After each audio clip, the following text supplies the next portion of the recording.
की, भारत माता की, भारत माता की।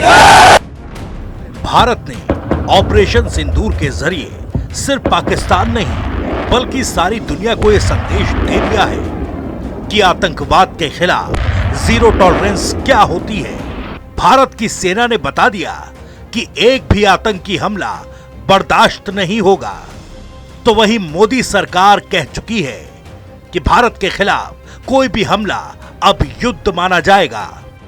अब प्रधानमंत्री मोदी ने पाकिस्तान को हथियार समेत तमाम तरह की सैन्य मदद करने वाले देश यानी तुर्की और अजरबैजान को जैसे को तैसा वाले अंदाज में जवाब देने के लिए कदम बढ़ा दिए हैं। भारत सरकार की जैसे को तैसा वाली कूटनीति से अब पाकिस्तान के साथ सैन्य दोस्ती बढ़ाने वाले तुर्की और अजरबैजान को ट्रिपल चक्रव्यूह में धराशाही करने की तैयारी तेज हो गई है। तुर्की और अजरबैजान ने जिस तरह भारत के साथ हालिया तनाव में पाकिस्तान का पर्दे के पीछे से साथ दिया, अब ठीक वैसे ही भारत भी तुर्की के दुश्मन ग्रीस और अजरबैजान के दुश्मन आर्मेनिया के साथ सैन्य गठजोड़ के जरिए एक रणनीतिक चक्रव्यूह रचेगा। भारत का मत एकदम स्पष्ट है। टेरर और टॉक एक साथ नहीं हो सकते। टेरर और ट्रेड एक साथ नहीं चल सकते और पानी और खून भी एक साथ नहीं बह सकता। मैं आज विश्व समुदाय को भी कहूंगा, हमारी घोषित नीति रही है, अगर पाकिस्तान से बात होगी तो टेररिज्म पर ही होगी। अगर पाकिस्तान से बात होगी तो पाक ऑक्युपाइड कश्मीर पीओके उस पर ही होगी। भारत अब भूमध्य सागर वाले इलाके में अपनी मौजूदगी को मजबूत करने पर जोर दे रहा है। इस मिशन में ग्रीस और आर्मेनिया का भरपूर सहयोग भारत को मिल रहा है। भारतीय युद्धपोत लगातार भूमध्य सागर में मौजूदगी दर्ज करा रहे हैं। भूमध्य सागर में भारतीय युद्धपोत की मौजूदगी से तुर्की, अजरबैजान और पाकिस्तान में तनाव है, क्योंकि तुर्की, अजरबैजान और पाकिस्तान तीनों भारत के खिलाफ एकजुट हो गए हैं।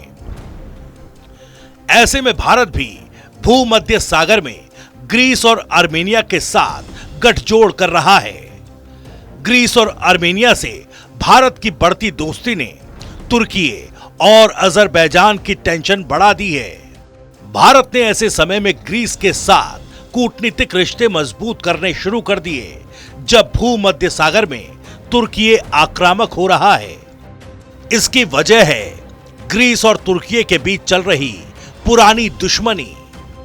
तुर्की कुछ साल से विस्तारवाद की राह पर चल रहा है। तुर्की ने अपनी सीमा के पास स्थित दर्जनों ग्रीक द्वीपों पर दावा किया है, जबकि ग्रीस ने तुर्की के सभी दावों को सिरे से खारिज किया है। तुर्की के मुताबिक जो द्वीप उसकी सीमा के पास हैं, उन पर उसका अधिकार होना चाहिए। ग्रीस का कहना है कि तुर्की की सीमा के पास वाले द्वीप भी ग्रीस के ही हैं। तुर्की की सीमा के पास वाले ग्रीस के द्वीपों में गैस तेल के बड़े भंडार हैं। तुर्की विस्तारवाद के जरिए इन द्वीपों पर कब्जा करना चाहता है। 2023 में द्वीपों पर कब्जे की लड़ाई को लेकर ग्रीस और तुर्की आमने सामने आ गए थे। तुर्की और ग्रीस के बीच चल रहे द्विपक्षीय विवाद में अब भारत ने ग्रीस को सैन्य मदद के जरिए ताकतवर बनाने का फैसला किया है। इसी तरह अजरबैजान और आर्मेनिया के बीच भी विवाद चल रहा है। आपको बताते हैं अजरबैजान और आर्मेनिया के बीच किस मुद्दे पर तगड़ी दुश्मनी चल रही है। अजरबैजान ने 2021 में आर्मेनिया के खिलाफ लंबी जंग लड़ी। इस युद्ध में तुर्की ने अजरबैजान का साथ दिया था। अजरबैजान ने आर्मेनिया से नगोर्नो काराबाख का इलाका छीन लिया। नगोर्नो काराबाख का इलाका दशकों से आर्मेनिया के पास था। काराबाख में कब्जे के बाद लाखों आर्मेनियाई लोगों को अपना घर-बार छोड़ना पड़ा। अब अजरबैजान फिर एक बार आर्मेनिया के एक बड़े इलाके पर कब्जे की कोशिश में है। अजरबैजान को तुर्की और पाकिस्तान का साथ मिलता है। भारत अब आर्मेनिया को मजबूत करने का काम करेगा। यह वो सिंदूर है जो श्रृंगार का नहीं बल्कि शौर्य का प्रतीक है। यह वह सिंदूर है जो सौंदर्य का नहीं बल्कि संकल्प का प्रतीक है। अजरबैजान और तुर्की दोनों ही आर्मेनिया और ग्रीस यानी अपने पड़ोसी देशों को विस्तारवाद का शिकार बनाना चाहते हैं, लेकिन भारत ने अब ग्रीस और आर्मेनिया को इंटरनेशनल व्यापार के साथ साथ रक्षा सौदों के मामलों में भी मजबूत करने का रणनीतिक फैसला लिया है। तुर्की और अजरबैजान अब खुलकर पाकिस्तान के साथ हैं। भारत अब तुर्की के दुश्मन ग्रीस का खुलकर साथ देगा। भारत अब अजरबैजान के खिलाफ आर्मेनिया को मजबूत करेगा। ग्रीस और आर्मेनिया दोनों के साथ भारत के कई अहम समझौते हुए हैं।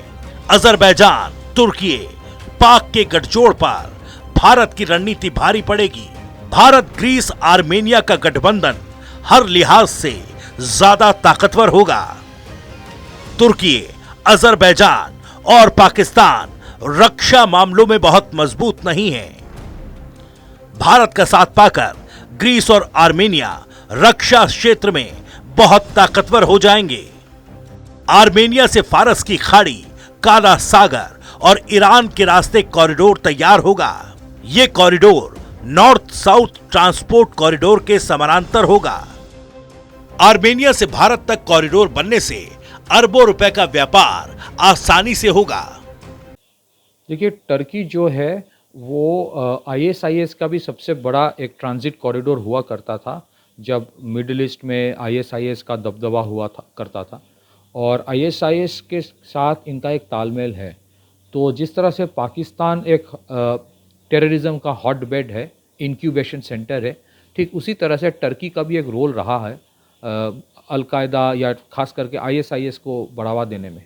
दूसरी चीज़ है, जिस तरह से टर्की ने हिंदुस्तान के दुश्मनों को हथियार दिया, इमरजेंसी बेसिस पे दे दिया, ये भूल के कि किस तरह से इंडिया ने हेल्प किया था। मोदी सरकार ने तुर्की पर पहली जोरदार चोट करते हुए उसकी कंपनी सेबेली एविएशन को सुरक्षा कारणों का हवाला देते हुए एयरपोर्ट ग्राउंड ड्यूटी से फिलहाल बैन कर दिया है। इसके साथ ही पूरे भारत में सैलानियों से लेकर सेब तक और मार्बल से लेकर बाकी व्यापार तक तुर्की पर आर्थिक चोट पड़ रही है। जल्द ही अजरबैजान को भी आर्मेनिया के जरिए चोट पहुंचाने की तैयारी है। अब तुर्की और अजरबैजान दोनों को इस बात का एहसास हो जाएगा कि आतंकियों को पालने वाले पाकिस्तान का साथ देने का अंजाम क्या होता है।